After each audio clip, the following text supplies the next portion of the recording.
that mighty mouse is on the way. Yes, sir, when there is a wrong to right, Mighty Mouse will join the fight. On the sea or on the land, he gets the situation well in hand. Hello, my name is John Brinkman. I'm a physician here in Orange Park, Florida. I'm a general surgeon, and I've come to talk on American Hearts Radio. This is the Medical and Surgery Hour, and I'm here with my guest, Batman. How you doing, Dr. John? Good. And this is October, and this is Breast Cancer Awareness Month. Well, that's an interesting topic that you bring up there, Doctor, and we should be paying attention to that a lot, right? And a lot of people do. Yeah, it is true that men get breast cancer. Did you know that, Batman? No, I hadn't. Obviously, much more common in girls. How about Catwoman? Has she ever had any problem with her breasts? Well, you know, we've been pretty close at one time or another, right, within leather. And, you know, you have to look for things that, like redness and maybe, you know, hardening or things of that sort. Is that the idea? Well, it brings up the discussion, you know, how do you detect breast cancer? And really the first line of treatment is a self-examination. You know, girls need to be taught to, you know, check themselves monthly. And, of course, you know, certain significant others can help with that project. And I'm sure Catwoman's asked you a few times, hasn't she? Well, you know, Catwoman is a really kind of a scratchy kind of subject there, Dr. John, you know, because the Batwoman, well, she's a little bit jealous of things when we get into those close contact things. I didn't know there was a Batwoman. Oh, there's a lot of Batwomen. A lot of Batwomen. You know, out of all the superheroes, I think Batman has always been my favorite. Really, You know, Batman seems like just like a normal guy. You know, Superman, it's hard to relate to Superman. You know, Spider-Man is that kind of genetic mutant, right? You know, but Batman seems like a normal guy. You know, he's rich, wealthy, good-looking on the outside, you know, and then he's got all these and almost like has superpowers when that mask is on. Oh, well, there is a little magic in the mask, right? And right now I'm not touching on any of the franchises of the Batman, but we're videotaping this discussion as well. But, you know, Dr. John, everybody is a hero, and especially our military people, right? And I know that you were in the service at one time, and, you know, we'd like to give a good shout-out to our military people serving overseas and here on shores who are protecting our land. Oh, absolutely. I spent 4 years in the United States Navy, and I witnessed the commitment that the Navy sailors, officers. I spent some time with the Marine Corps, and you just got to admire the commitment, the dedication, and the sacrifice these people make. I mean, it's you know, my exposure with the Navy, with the sailors, and you know, they're away from their families. You know, they're in a kind of a different world out there. You know, when you're on a ship and a carrier, you know, those sailors, you know, have less space than a prisoner. You know, a prisoner by law is allowed more space than a sailor on a carrier. Are you aware of that? I mean, it's just incredible how hard those guys work and the difficult situation they're in, and then we're talking about they're in harm's way. They're defending us. They're subject to the hazards of being in the military. They deserve all the respect and credit we can give them. Absolutely, sir. And that's why in every soldier's heart, you know, they know that we have a place for them here at home. Yeah, absolutely. So, you know, getting back to you, Batman, you know, the risk of you getting breast cancer is, do you know how likely that is? No, I have no idea, sir. You know, probably less than 1% of breast cancers are in men. You know, not very common in a young man. I mean, the risk of breast cancer is not until you get in your 80s, 70s. You know, then you'll have to worry about that. So hardly. Well, I mean, for one, is that they have breasts. You know, so being a woman and having breasts is the main risk there compared to men. You know, us men, you know, our anatomy is obviously different than girls, but we still have some of the embryology that girls have, where we have nipples like they do. There's little ductal remnants of tissue there.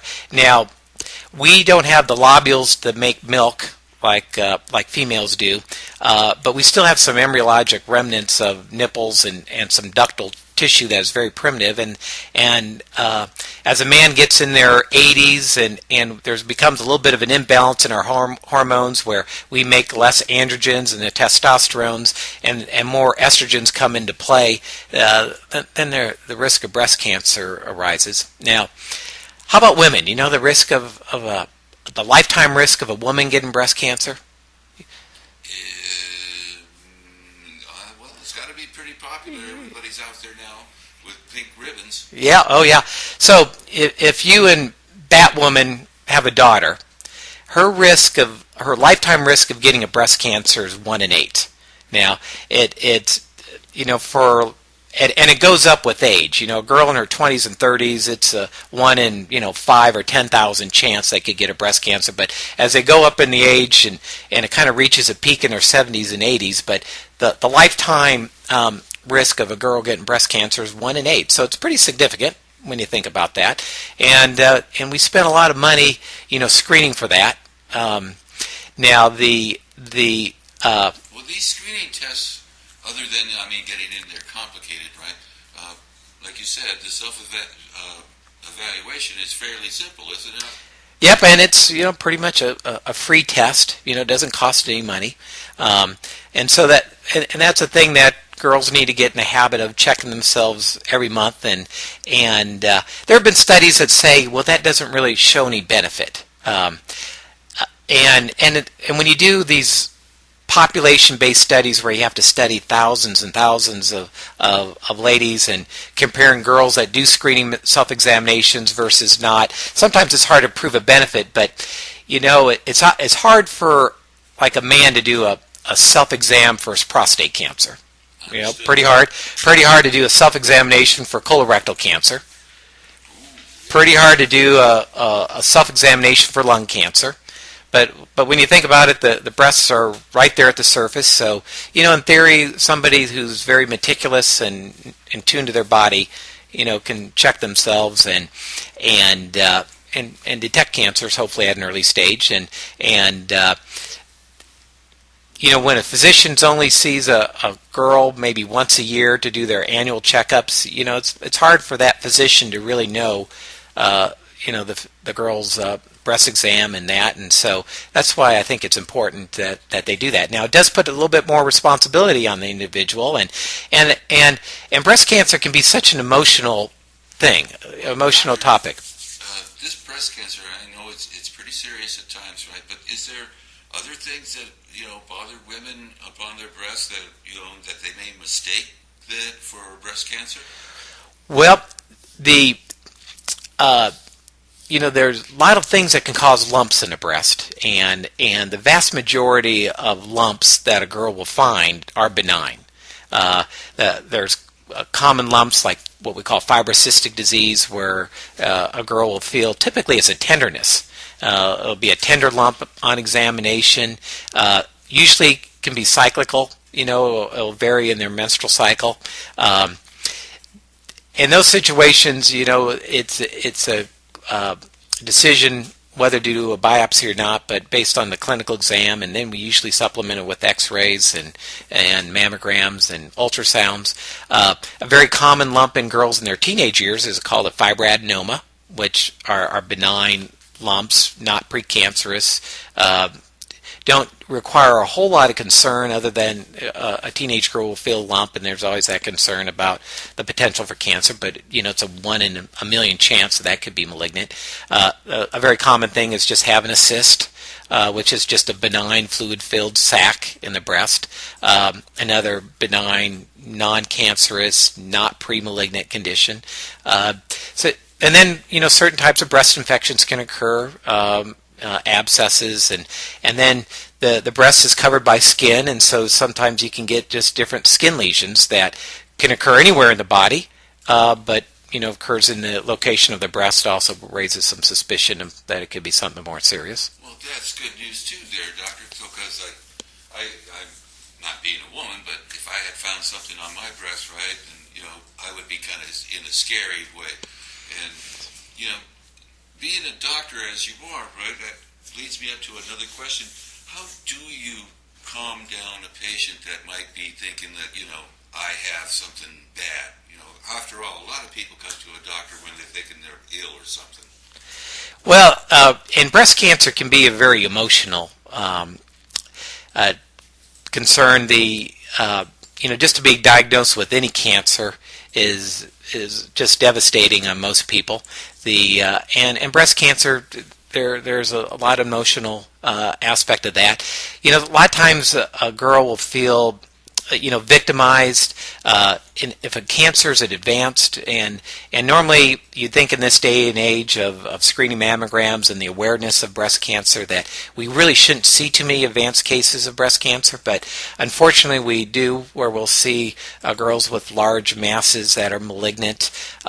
Unfortunately, there's a cost issue where unfortunately we have segments in the population that don't follow the screening recommendations for annual mammography beginning at age 40, and in those individuals, breast cancer can be detected delayed, and so then there's that personal responsibility. It's like, well, I should have really detected it earlier, and there can be an emotional aspect there. So it can be devastating. There's no doubt about it. And then the thought of losing my breast, it's kind of like losing my female femininity. It's a big body image blow. If a man has like a colon cancer resected, well, you don't see that from externally, but when a girl loses her breast, it can be just very devastating, and it be detrimental to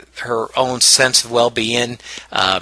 Oftentimes, cause a lot of marital strife as well. Just the nature of it. Geez, Dr. John. Well, that's well on your side, right? Good for us that we provide entertainment here on American Hearts Radio, and that I'm glad that we're here with your first show, right? And that we're going to be broadcasting your shows on Monday nights at 8 o'clock.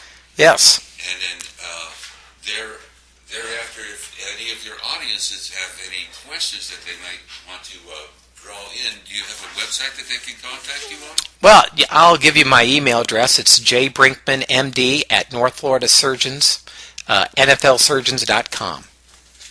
Well, great.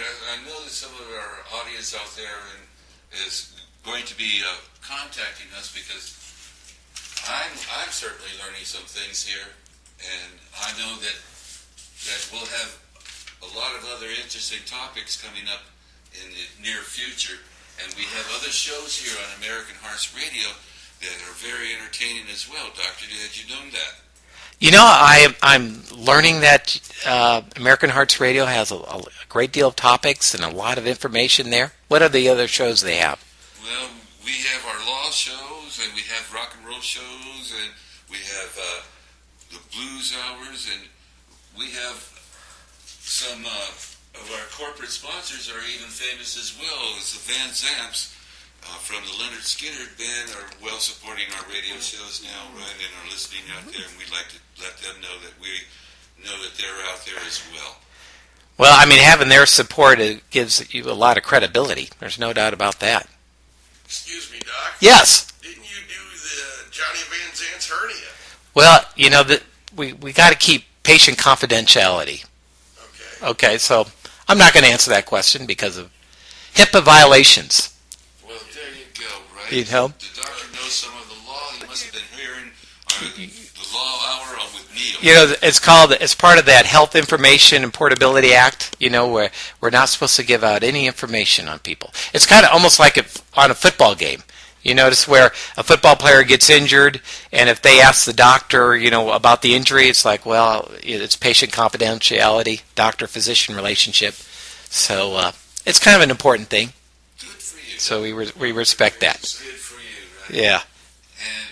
And mentioning sponsors, this program will be sponsored, and we have other programs that need sponsoring out there as well, right? And the sponsoring on this particular aspect of media is relatively cheap to anything else. So if any of our listeners out there would like to put some sponsoring into our show or any of the shows, right, they should give us a contact. Yep, I'm sure there's great value in that. Don't you think? Thanks, Doctor. And so what else would you like to talk about? Let's have a little history about yourself, sir. Well, I'm originally from Omaha, Nebraska, and went to University of Nebraska for undergraduate and medical school.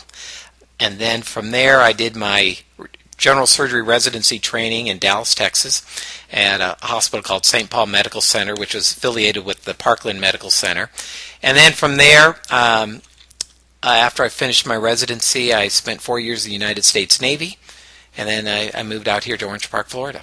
Well, excellent. We're happy to have you. And of course, here in Orange Park, Florida, right, the weather's doing great, and we're all good and that, right? And you're actually a surgeon at the hospital here, aren't you? Yes, my practice is at Orange Park Medical Center, which is just down the road from this office where we're located here on Kingsley Avenue in Orange Park, and a new hospital has opened up in Clay County called St. Vincent's at Clay County, and we've just started going there as well. Well, that's exciting, right? Yeah. Because that new hospital is right over in the old stomping grounds near Middleburg and Clay Hill and all that. Yeah. Right? The area is growing rapidly. A lot of growth here, and the medical facilities are superb here in Orange Park, Clay County. There's really no reason for any patient to leave this area. There's just, the physicians are outstanding. We have fine surgeons, internal medicine. You just name it. We have all the support right here. Well, that's great, and I'm glad that this show is going on there. I know you have been on call for quite a while, and doctors get real busy out here.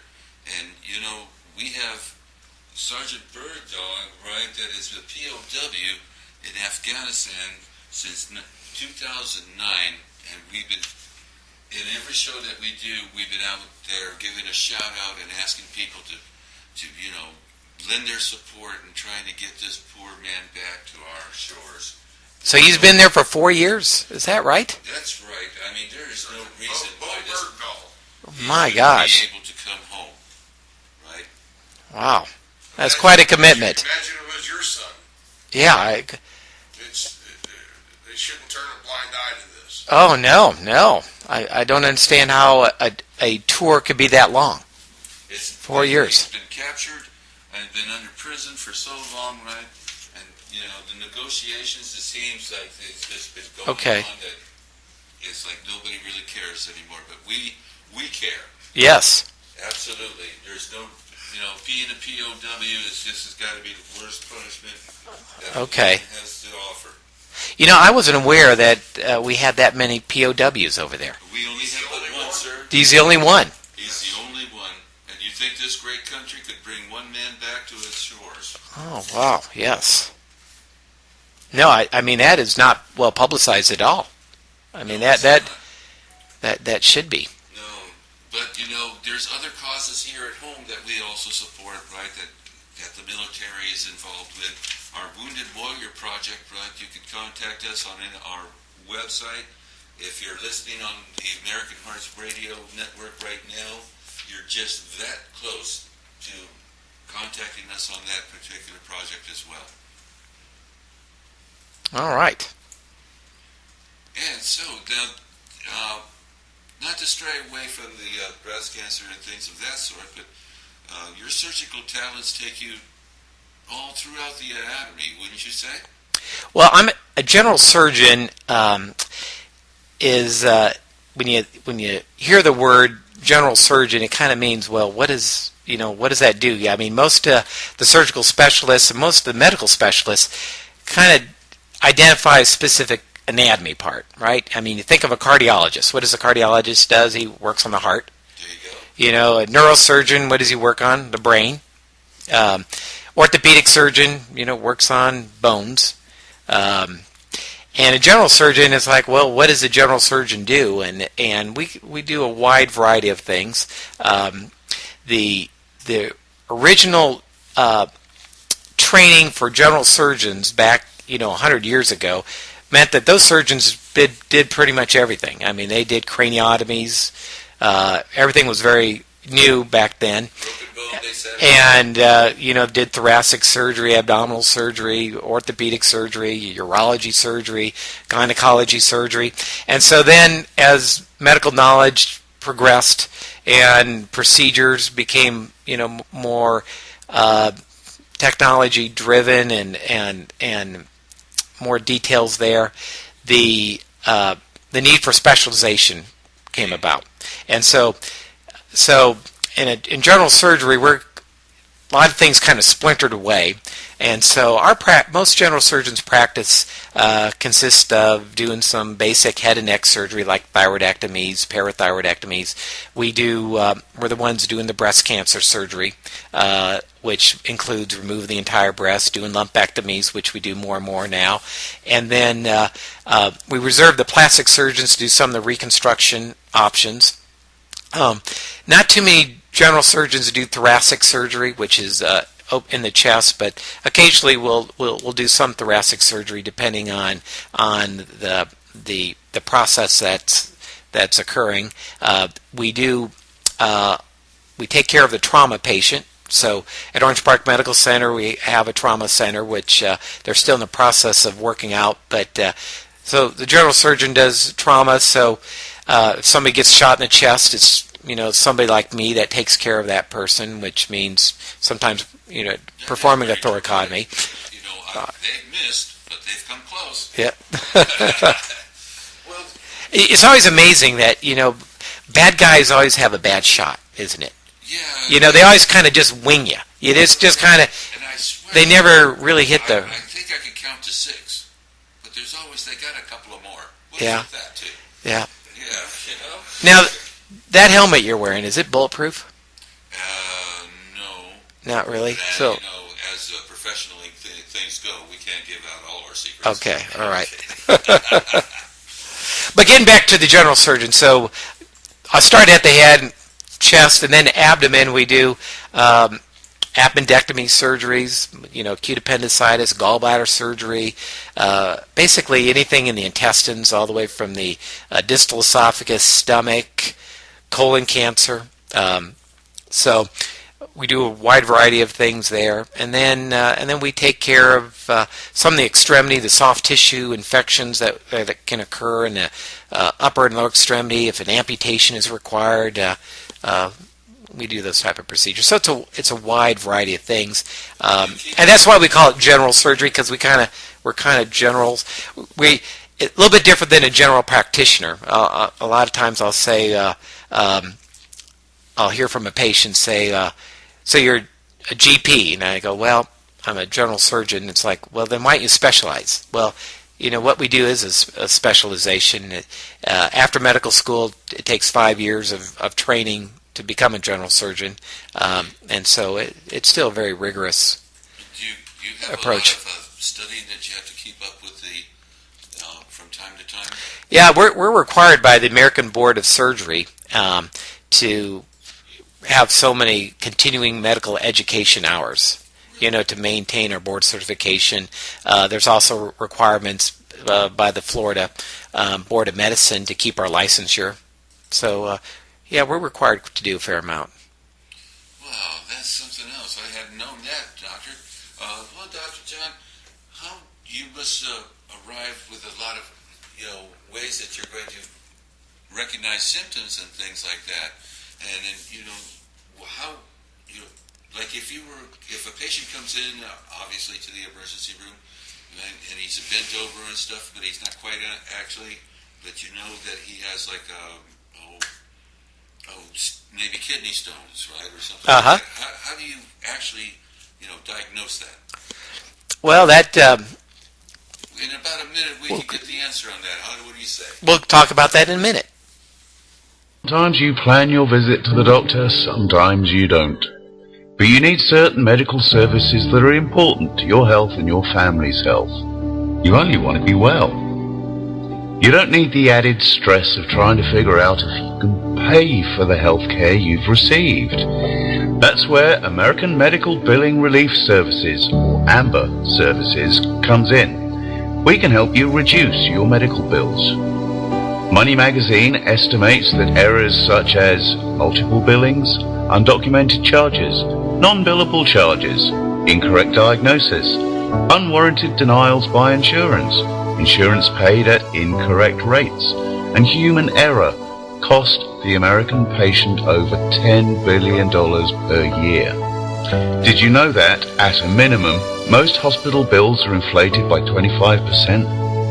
This is where AMBER can help you unsnarl the difficulties of reading your bills so that you can know what you truly owe. For more information, please contact Jim Guess at jim@amberservicesllc.com or call 888-406-4252 and you can find out how AMBER Services can help. That number again is 888-406-4252 or visit AMBER on the web at www.americanmedicalbillingreliefservices.com. That number once again, 1-888-406-4252. Finally, you can have peace of mind and afford your medical. How's Bobby? Here's our stuff. Bobby's all right. I think the whole track could be brought down. Maybe. Okay. I don't know, man. It sounds. Yeah, the track is cranked quite a bit. Okay, we think we have a new mix on the earphones, and why don't you play a little bit so we can evaluate it?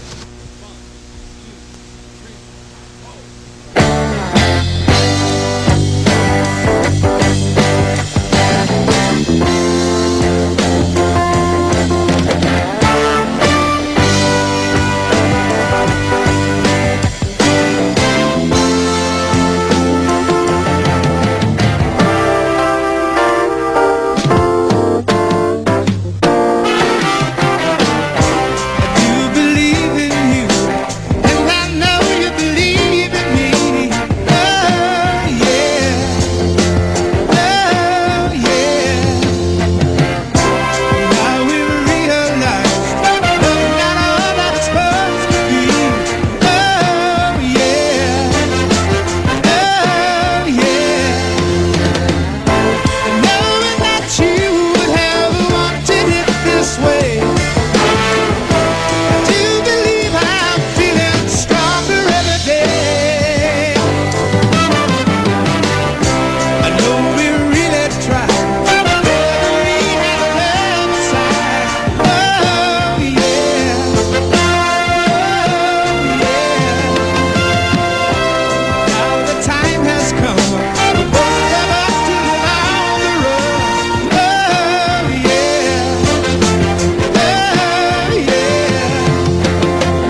American Hearts Radio, LLC, bringing hearts of America together through live radio shows and timeless tunes 24/7. Become a sponsor today and call 904-229-8150. That's 904-229-8150. Call today, 904-229-8150. American Hearts Radio, LLC. Okay, welcome back. We're for part 2, or the second half of our show. And now, just before the break, you were asking me a question. Could you repeat that again?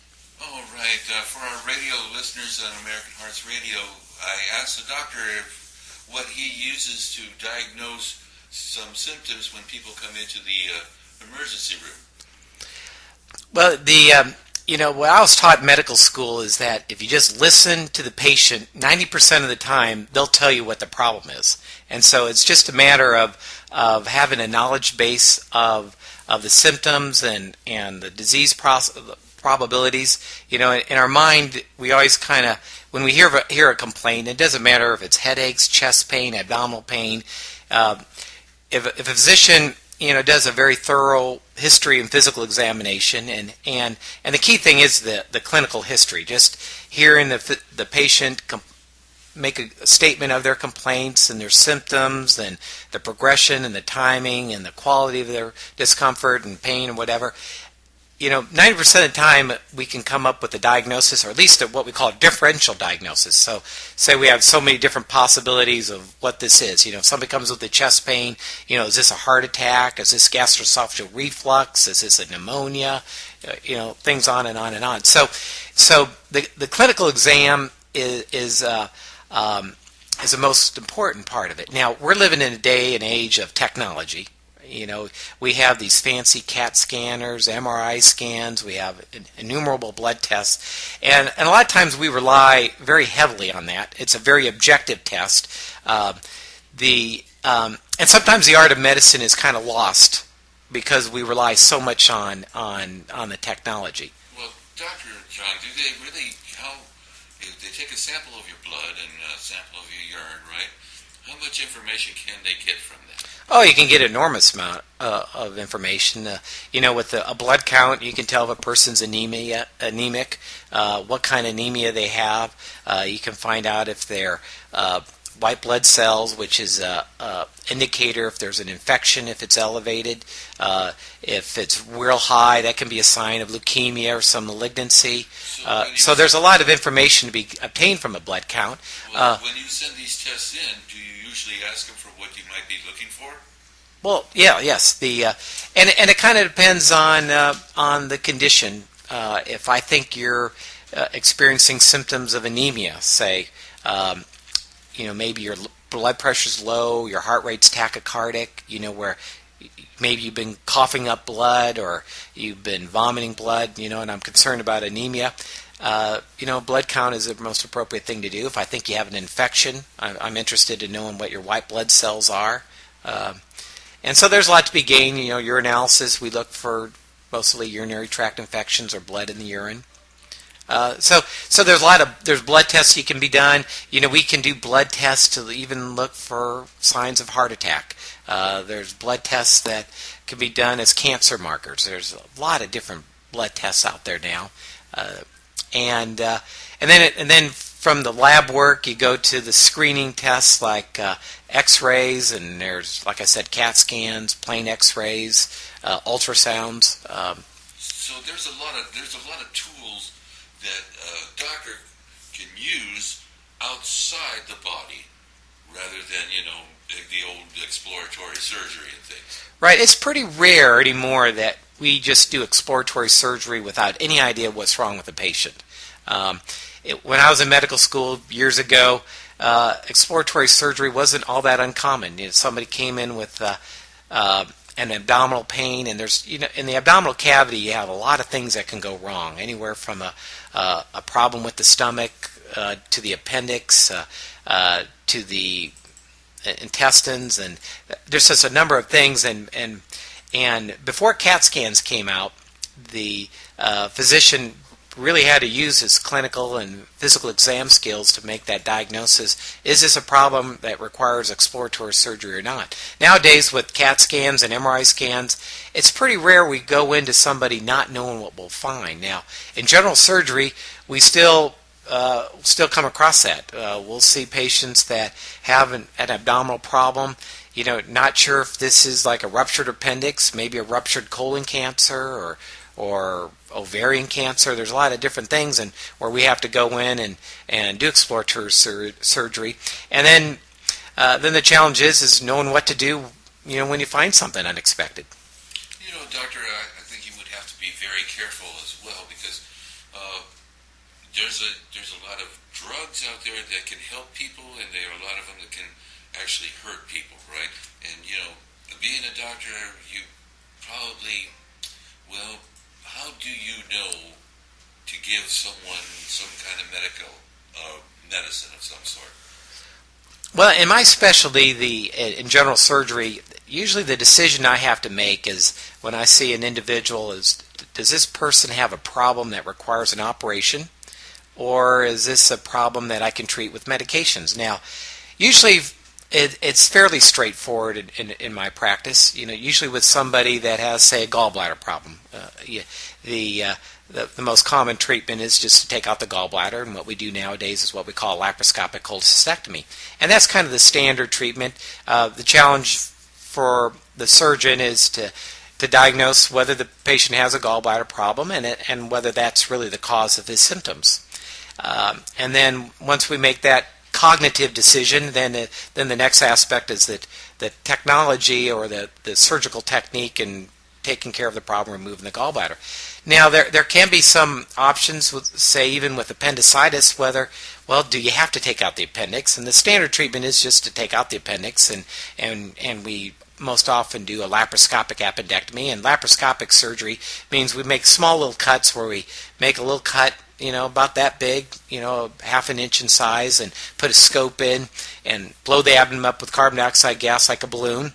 And we take a good look around, and if we see the appendix and it's appendicitis, we can take it out what we call minimally invasive, just through small incisions. We do the same thing with gallbladder surgery, and we do it a lot with other types of problems like colon cancer and diverticulitis and that. Well, that's amazing, doctor. And my producer went through something like that here just recently, and luckily he's here in the room, and I would like to let him go ahead and sit in here because he has a personal story that he wants to discuss with you on our original topic on the breast cancer as well. So okay. My producer Michael Ahoy. Okay, Batman, go get him. Mike, hello. Hey, Doc. How you doing? Great to see you again. Hello, everybody out there. Welcome to the Dr. Brinkmans Medical and Surgical Hour. You guys are doing a great job, and I just want to say thank you for saving my life. And you're a wonderful guy, and I think this show is going to be really great. My appendix exploded on me, and I guess they had to do a second surgery to get the infection out of my liver and kidneys because it got into my bloodstream, and basically I could have died. Yeah, you had a tough problem, and I have permission to talk about you. Absolutely. So you came in. I'll show you my belly. How's that look? Not bad. It's good. So Right here, right there, and then I got right here where the other thing was in there. But if I'll say the appendix is over here, okay. and we put a scope in there. So I'm looking at the appendix there. Of course, we have them laying down flat, and we put that scope in. We blow them up like a balloon with carbon dioxide gas. You don't use oxygen because you could set a fire, so we use carbon dioxide gas. And then one cut here is kind of for my scissors, and another one to grasp. So I have instruments in each hand, and then my assistant's holding the camera. And we took out your appendix, and you actually had one of the less common complications of getting a liver abscess. Okay. Now the blood flow to the appendix, you first have the artery, which comes off the aorta, and then the veins that drain the appendix comes through what we call the superior mesenteric vein, and then that flows into the portal vein, and then the portal vein goes through the liver, and then from there the blood goes into the inferior vena cava into the heart. So the liver kind of serves as a filter, and so you had some bacteria that got in your bloodstream, went into the superior mesenteric vein, portal vein, into the liver, lodged and developed an abscess. And then that had to be drained. We had the radiologist actually put a needle in there, and he put a little catheter and got it drained out. And that used to be a more common problem back years ago when appendicitis a lot of times was a delay in treatment and diagnosis. If you were being seen, and back in the olden days before we had some of the tests, or maybe you were away from good medical care and you were having appendicitis that was smoldering along for days or weeks, and you could develop that abscess, and that could be. Doctor, how could he not notice that? Well, the thing is I thought I ate something bad. Okay, I thought I had food poisoning, and then my belly started to swell up.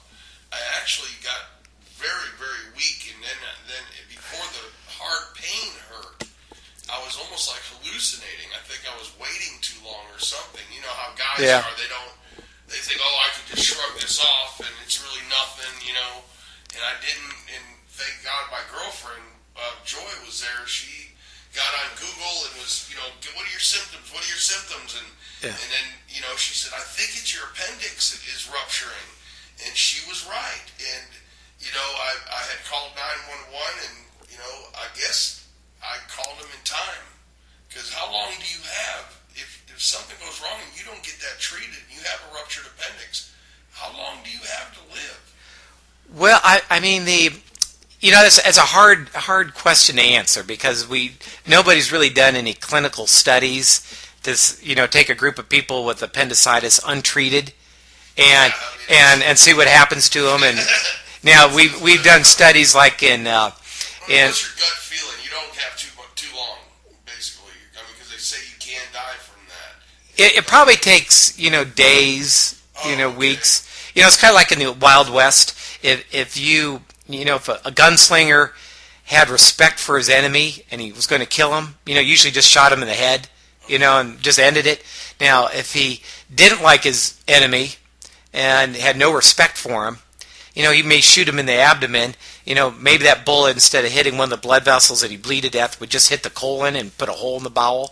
And so then he would just kind of smolder with this bad infection, and would die of peritonitis, which would be a very miserable death to die of that. If you can imagine sepsis and infection leaking out in the peritoneal cavity, and say a strong guy in his 20s and 30s could tolerate that for quite a while, but usually would succumb to it. But it would take weeks. It was unbearable. Yeah. I mean, I couldn't hardly walk. I knew something was wrong, and I thank the Lord I'm here, and thank you for what you do. I'm sure you've saved a lot of lives.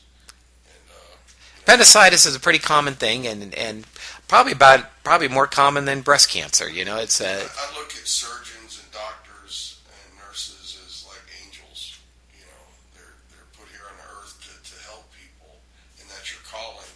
And I just want to say that Orange Park Medical Center was beyond the call of duty as far as the care is concerned. I got the best care I could ever imagine, and I do thank you and the hospital and everybody for doing what you've done for me. Now, my mother had died of breast cancer, and she died in my arms. And we had hospice involved with that during that time. I took care of her for almost 2 years. It went in from her breasts into her lymph nodes and then into her bones, and that was very terrible. I watched Mom go through the chemotherapy and through the radiation chamber and all that, and it's very heart-wrenching. My stepsister, Tracy Falsey, out in Chicago, Bolingbrook, Illinois, she's a survivor of cancer, and my mother was her godmother. So it was, real close, and I thank the Lord she survived, and I thank God for all the survivors that has went through that, and, hopefully we'll be able to soon eradicate it into where there'll be a cure instead of just treatments. And that's what I pray for. And I just want to say, I'm really honored to be here with you, and thank you so much for doing the show and being part of American Hearts Radio family. And I think we can reach a lot of lives, because that's what we're doing, is trying to touch all the hearts of America, man, and bring them together with entertainment, knowledge, education, and great music. Yeah, well, pleasure is mine, and I appreciate the invitation to come here. Well, Doc, it's your show. You're the man. And we're going to have a lot of good shows ahead of us, I can already tell. Yeah, there's a lot of things we can talk about, and there's a lot of things out there that merit discussion. And also, if anybody out there would like to have any questions for Dr. Brinkman, please give him your email, say it a couple times. Go ahead. J. Brinkman, MD, NFLsurgeons.com is my email. Brinkman, NFL. J. Brinkman, MD. J. Brinkman, MD. At NFL. At NFL. Surgeons.com. And how can they call you? Or no, well, they can't do that, because best thing is to email you, because you're on call all the time. Yeah, So that'd probably be the best way. Yeah. And also, I'm going to go ahead and let Batman come and sit, and I'm going to get back behind what I do, and I do want to say thank you. All right. I love you. All right. Thank you. Thanks, Mike, for showing up and producing this show. That was for Mom. We do a lot of shows, Dr. Brinkman, right? And the American Hearts Radio is out here to entertain the American people. Right? And we feel very strongly and very patriotic about the things that we do on this particular show, and we hope that we're entertaining out there to a lot of people. And I know we have a lot of listeners even on our first show tonight.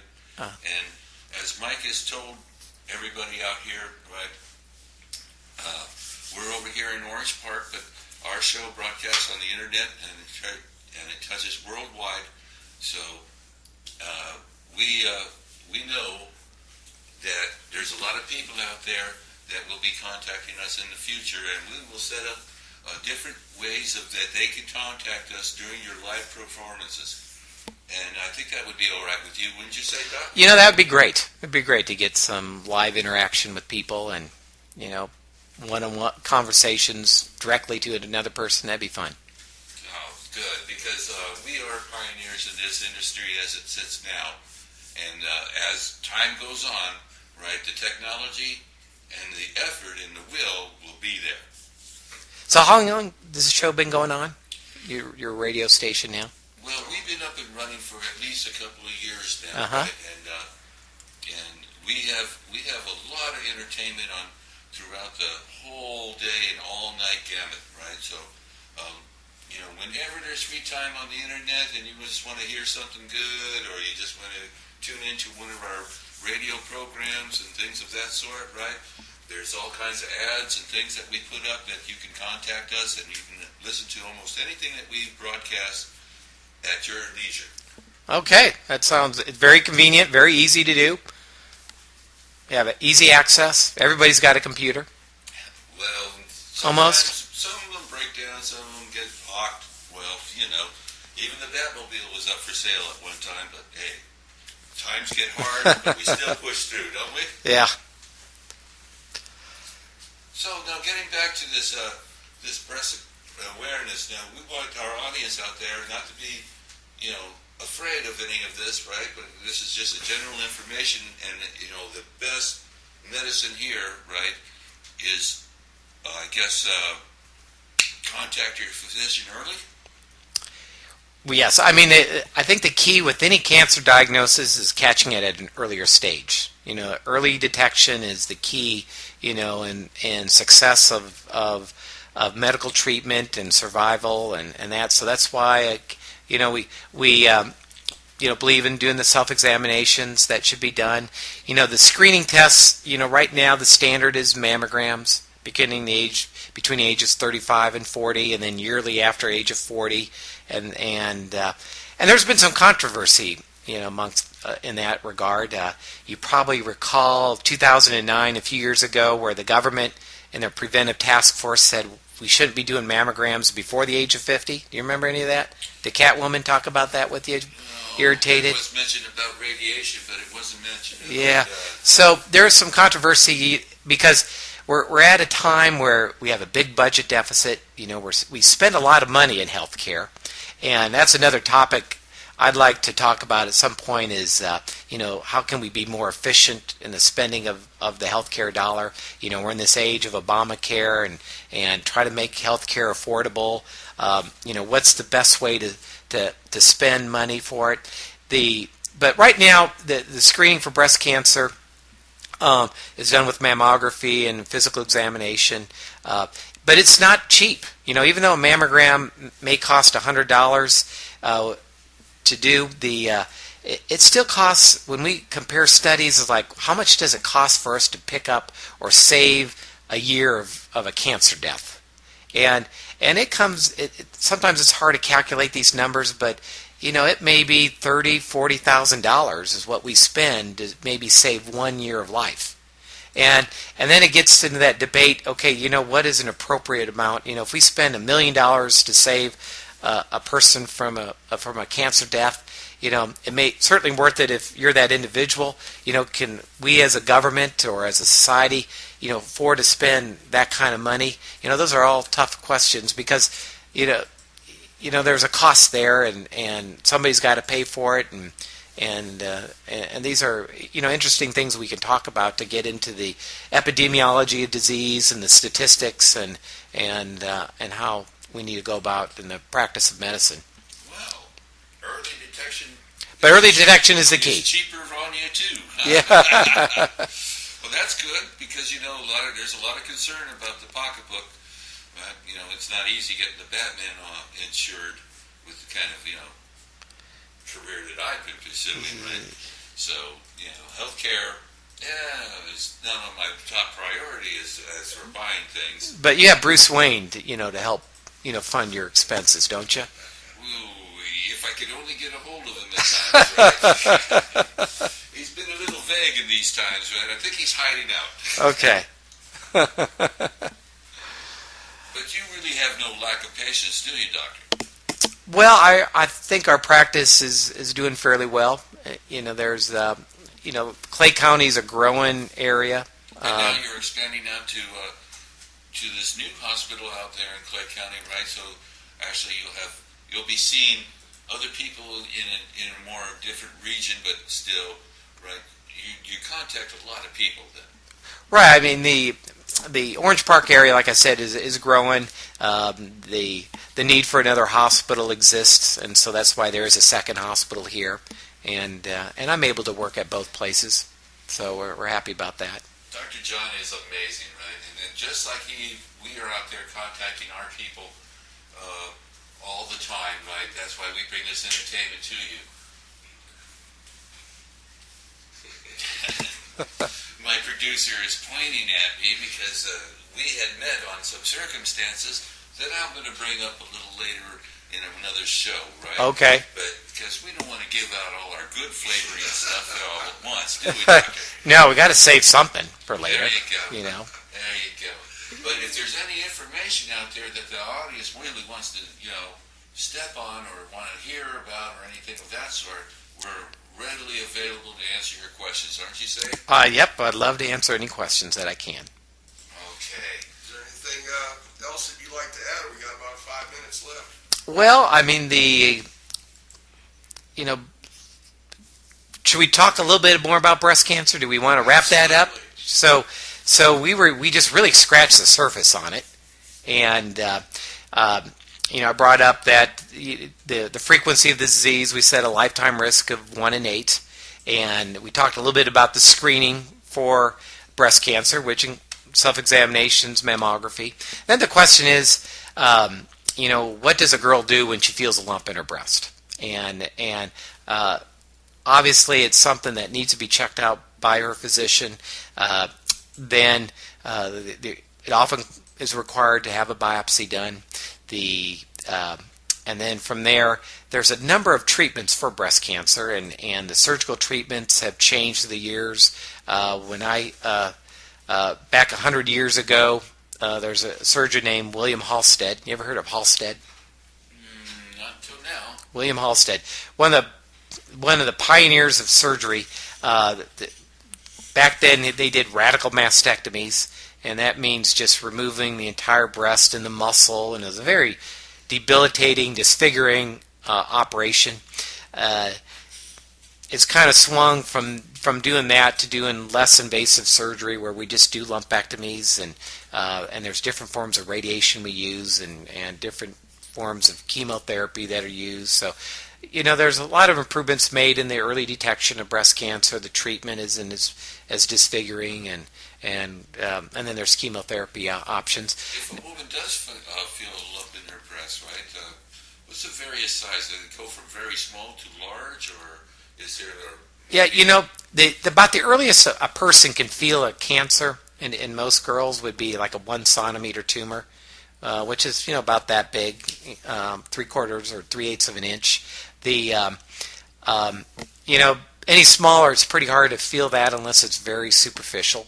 But that's why, and if a tumor is caught at that stage, at that size, that usually means it's a stage 1. So in theory, if you can catch a tumor less than 2 centimeters or less than an inch, that's considered a stage 1, assuming the lymph node status is negative. And so that's why I think it's very treatable. And it's very treatable, and a stage 1 breast cancer has a 90% cure rate or a 90% 5-year survival rate. And it goes down from there. If we catch it at stage 1, like I said, it's 90% at least. If we catch it at stage 2, and stage 2 means a bigger tumor than 2 centimeters, or a small tumor with positive lymph nodes, then the survival rate drops to like about 75% range.